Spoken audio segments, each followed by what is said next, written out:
The first time Lincoln built a car called Continental, it wasn't chasing anyone. It was answering a question nobody else in Detroit had the nerve to ask. What if American luxury didn't need permission from Europe to feel important? That question went quiet for a long time. Tonight, it doesn't feel quiet anymore. I'm going to tell you about a car that Lincoln has not yet put into production, but one that fits so naturally into where the brand is heading that it's worth treating as exactly what it looks like. A realistic next-generation vision for the Continental nameplate, engineered around everything the brand has learned and everything it still has left to prove. I'm your host here on Automotive Pulse, where we don't just tell you what a car has, we try to understand what a car means, and this one means something complicated. Because here's the thing nobody at Lincoln will say out loud yet. The decision to keep this as a combustion flagship in an era where every competitor is racing towards silence and electrons is not an oversight, it's a philosophy. And whether that philosophy is brave or stubborn is something we're going to sit with for the next few minutes. Stand in front of this car before anything is running, and you already understand its argument. The proportions are long, low, and unapologetically horizontal. The kind of stance that says, this is a car built to be seen approaching rather than seen parked. The nose carries a mesh grille pattern that catches light in 1,000 tiny points rather than one flat reflection, giving the front end texture instead of just shine. Thin, blade-like lighting elements sit low in the front fascia, more like scalpel marks than headlights, and they trace the edges of an aggressive lower intake that Lincoln's designers have engineered to actually feed the front brakes and cooling architecture rather than just look hungry. Move to the side, and the surfacing gets quieter, more disciplined, the kind of restraint that Lincoln has always used to separate itself from the noisier design language of its German and Japanese rivals. But there is nothing quiet about the wheels this car wears, or the width of the body around them. The fenders swell out and over the wheel arches in a way that visually plants the car to the road before it has moved an inch. Deep carbon fiber elements run along the rocker panels, catching the light in a woven, almost fabric-like texture that feels structural rather than decorative. At the rear, a full-width light bar stretches the entire width of the trunk, split at the center by the Lincoln star, and it glows in a deep, layered red that looks less like a taillight and more like a heartbeat rendered in light. Underneath, a real functional diffuser with genuine channels feeds 4 round exhaust outlets, finished in a way that suggests this car has actually been engineered to move air, not simply imitate a car that does. Here is the detail worth sitting with for a moment. The one Lincoln has reportedly wrestled with internally more than any other. Word from people close to the program suggests engineers debated whether to give this Continental a twin-turbocharged V8, borrowed and reworked from Ford's performance division, or whether to lean fully into a hybridized 6-cylinder architecture for efficiency and quietness.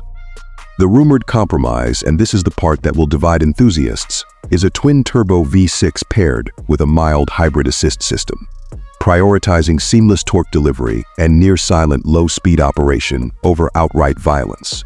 For a nameplate built on the idea of effortless power, that's either the smartest possible decision or the one longtime Continental loyalists will never fully forgive. Estimated output sits in a projected range of around 400 to 440 horsepower, with torque delivery engineered to feel instantaneous rather than explosive. This is not a car chasing quarter-mile bragging rights. It is chasing the sensation of a wave of force arriving without effort, the way a flagship sedan is supposed to feel when you ask it to gather speed on an open highway. Open the door and the car changes its entire language. The door itself swings with a weighted, deliberate motion, like something engineered rather than stamped. Step down into a cabin finished in a deep cognac leather with tailored, architectural stitching across the seat backs, contrasted against black upper surfaces and genuine carbon weave trim across the dash. There's a scent to it, that specific blend of new leather and warmed metal that luxury interiors are supposed to have and so rarely actually do.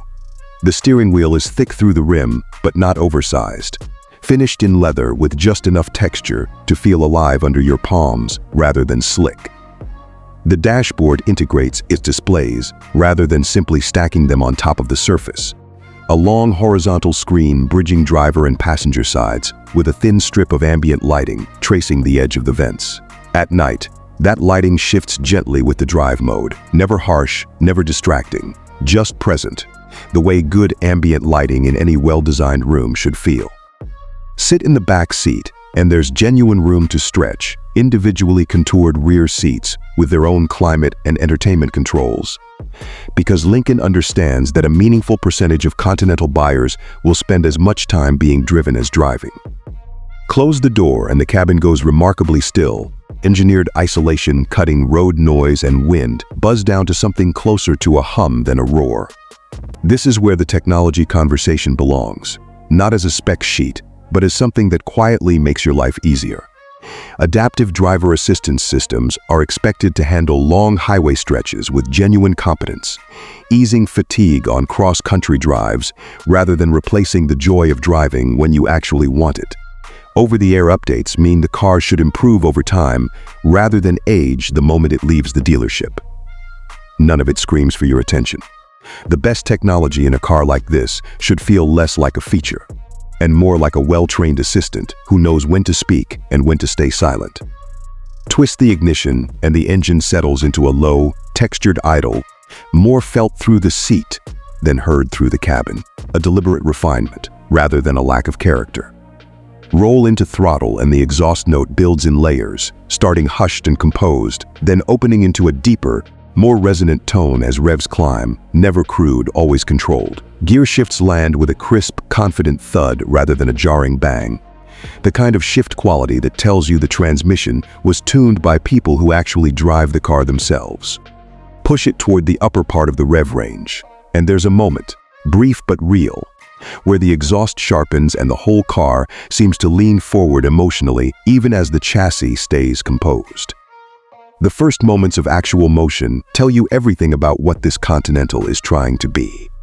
Steering weight builds naturally rather than artificially, giving you honest feedback about what the front tires are doing without turning the wheel heavy for its own sake. Throttle response is immediate but not nervous, the kind of calibration that rewards a light foot in traffic and a committed one on an open road. Brake pedal feel is firm and progressive, giving real confidence the first time you need to shed speed quickly. The suspension, engineered around adaptive dampers, absorbs broken pavement with a controlled, almost liquid motion, never floaty, never harsh, just quietly competent in a way that lets you focus on the drive instead of the road surface. Take this car down an empty coastal highway at golden hour, the kind of road where luxury sedans are supposed to earn their reputation, and everything about it clicks into place. The cabin stays hushed. The chassis stays flat through long sweeping curves, and the whole experience starts to feel less like operating a machine and more like being carried by one that understands exactly what you want before you ask for it. Pricing is expected to land somewhere in the neighborhood of $90,000 to $110,000, depending on configuration, positioning it directly against established German and Japanese flagship sedans without pretending to be a hypercar. Is it worth that number?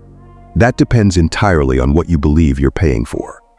You are not just paying for horsepower or leather quality. You're paying for a specific kind of American confidence, the kind that doesn't need to shout to be taken seriously.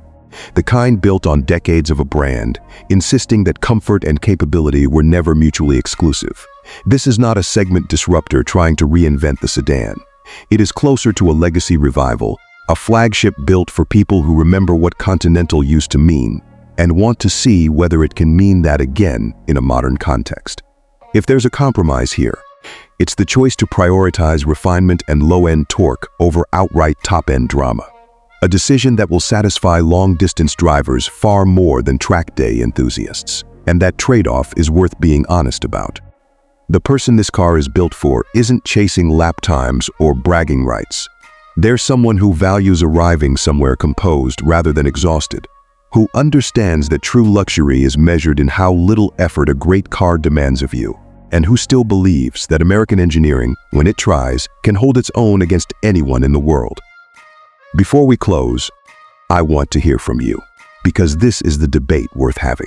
Should a flagship like this chase raw performance numbers to compete with European rivals, or is prioritizing comfort, silence, and effortless torque the more honest expression of what American luxury has always actually meant? There's no wrong answer here, just two very different philosophies of what a great car should feel like. So tell me where you land in the comments, and if conversations like this are your kind of thing, stay close, because there's more of this coming. This is not a car that asks you to love it. It simply waits, quietly certain, for you to remember why you once did.